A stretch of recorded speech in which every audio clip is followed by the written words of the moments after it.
¿Es seguro vivir en la costa? ¿Tiene sentido reconstruir cada vez con más frecuencia lo que la naturaleza destruye?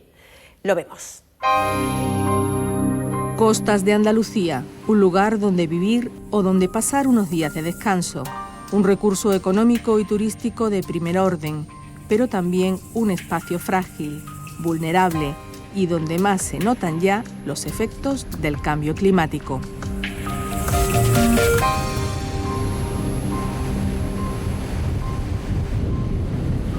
Durante el último siglo hemos ocupado el litoral de una forma un tanto anárquica y además de una forma poco consecuente con el medio. Si nos remontamos hace 2-3 siglos, nadie vivía junto al mar, vivía a resguardo precisamente de esos fenómenos naturales. El riesgo fundamental que tenemos actualmente en el litoral andaluz está relacionado con las pérdidas que generan la llegada de grandes temporales, ¿no? Es decir, cada vez hemos ocupado más el litoral, cada vez tenemos una mayor explotación, en este caso turística, de nuestros litorales, y eso genera que hayamos incrementado las pérdidas económicas. Los mismos temporales de hoy en día, hace 60 años, causaban menos daños. ¿Por qué? Porque la costa estaba mucho menos ocupada. Ahora vivimos en la costa, todos queremos estar en la costa, cada vez hay más instalaciones allí, infraestructuras, los chiringuitos quieren permanecer todo el año, es decir, cada vez estamos ocupando más un ambiente, unos ecosistemas que sabemos, porque se sabe y es evidente que están en riesgo. Tenemos temporales todos los años que actúan sobre la costa, que causan erosión costera, causan a veces inundaciones puntuales, causan daños en infraestructuras costeras. El último, la tormenta Emma, en marzo de 2018, causó 7 muertos, además de graves daños en las costas de Huelva y Cádiz. El cambio en los patrones de los temporales que nos llegan del Atlántico hace que incluso la cola de algunos huracanes alcance un litoral ya alterado por su propia dinámica. Desde mediados del siglo XX, el mar le come metros a la costa.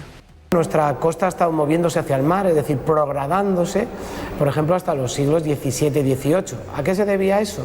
Pues fundamentalmente a los procesos que habíamos generado de desforestación de nuestras cuencas, ¿no? De las cuencas fluviales. Eso generó un aumento de la producción de sedimentos que llegaba a nuestras costas y eso generó que nuestra costa, por así decirlo, se desplazara hacia el mar. ¿Pero qué ha ocurrido a lo largo del siglo XX? Nuestros ríos están actualmente totalmente regulados y esa construcción de los embalses está impidiendo que llegue prácticamente ningún grano de arena a nuestras costas.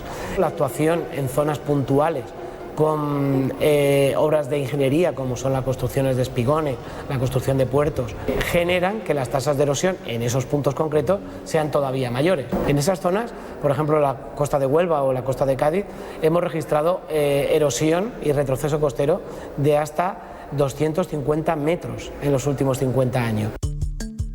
Más erosión y subida del nivel del mar, la que ya se registra y la que se espera. El último informe científico sobre los efectos del cambio climático arroja unos resultados preocupantes. Amplias zonas de la costa de Huelva y de Cádiz, así como el estuario del Guadalquivir, corren el riesgo de quedar inundados al menos una vez al año a partir de mediados de este siglo. Estamos hablando de una costa, sobre todo gran parte del Golfo de Cádiz, una costa muy baja, es decir, playas, dunas y zonas de marisma en las que una pequeña subida del nivel del mar puede generar cambios importantes en la zona costera. Si ahora mismo, con el nivel del mar aquí, un temporal llega a afectar el oleaje, la inundación a una zona costera que está aquí, pues si subimos el nivel medio del mar, evidentemente ese mismo temporal con las mismas características va a llegar a más zonas, va a inundar más, va a causar más daños. Acabamos de salir de una pequeña glaciación que acabó a finales del siglo XIX. Ahora bien, toca el calentamiento posterior, que ha coincidido con el desarrollo industrial y la combustión de combustibles fósiles que emiten CO2 a la atmósfera y que provocan el efecto invernadero. Es decir, estamos sobrecalentando una tierra que ya de manera natural se estaba calentando. Fusión de hielos, subida a nivel del mar. Y los mareógrafos en Cádiz están marcando una subida, un ascenso lento, pero continuado, del nivel del mar. Vulnerables ante nuevos factores y también frente a una amenaza que siempre estuvo ahí, la posibilidad de que nos alcance un tsunami. El último de grandes dimensiones, el que siguió al terremoto de Lisboa, arrasó también la costa de Andalucía occidental. La catástrofe de 1755 no fue la primera, fue, que sepamos, en época histórica al menos la tercera. En época medieval hubo otra, en época romana había habido otra, por lo tanto es un fenómeno que tiene su periodicidad, que se repite cada cierto tiempo, más o menos con la misma energía.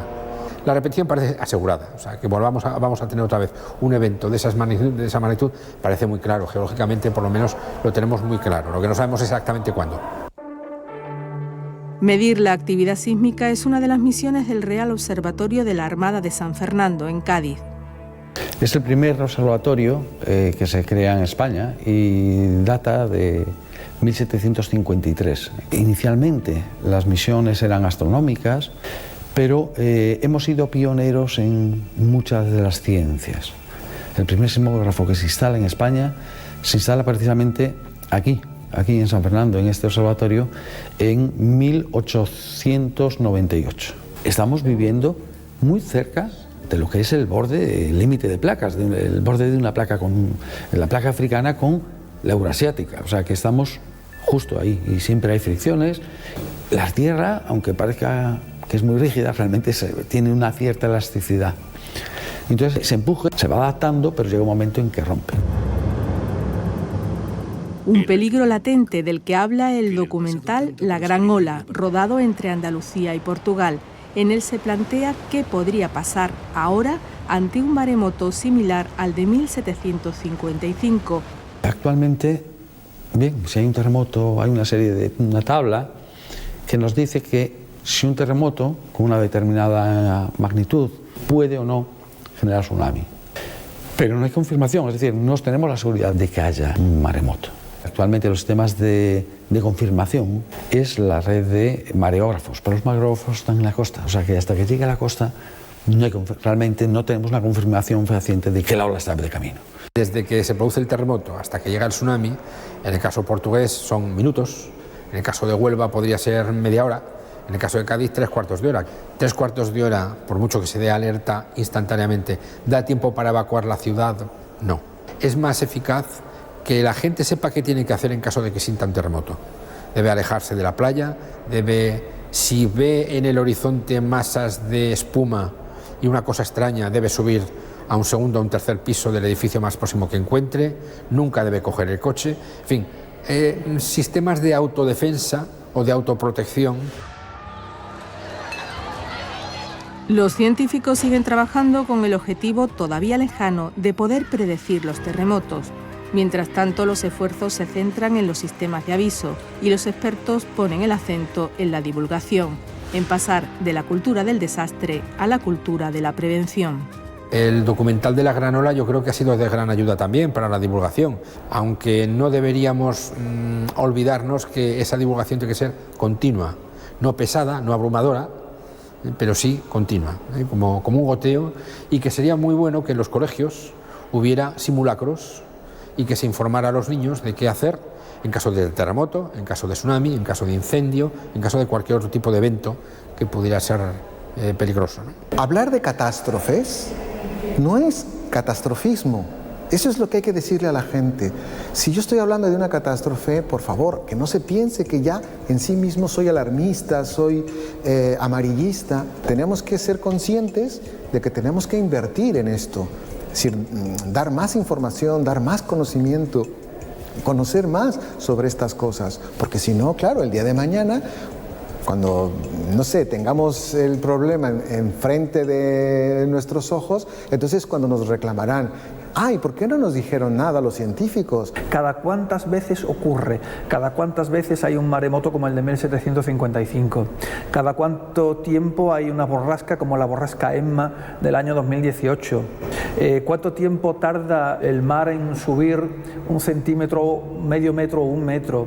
¿Cuál ha sido el retranqueo de la línea de costa? ¿Qué tiempo nos queda para planificar nuestro propio retranqueo antes de que el mar llegue a nuestras infraestructuras, a nuestras casas? La sociedad tiende a prepararse cuando ya las cosas han ocurrido, y eso es un grave problema, es un gran contratiempo. Afortunadamente, la presión que está ejerciendo la propia sociedad, cuando es consciente de esos peligros, la presión que hacen también la comunidad científica a nivel nacional e internacional, pues hace que la planificación empiece a ponerse en marcha.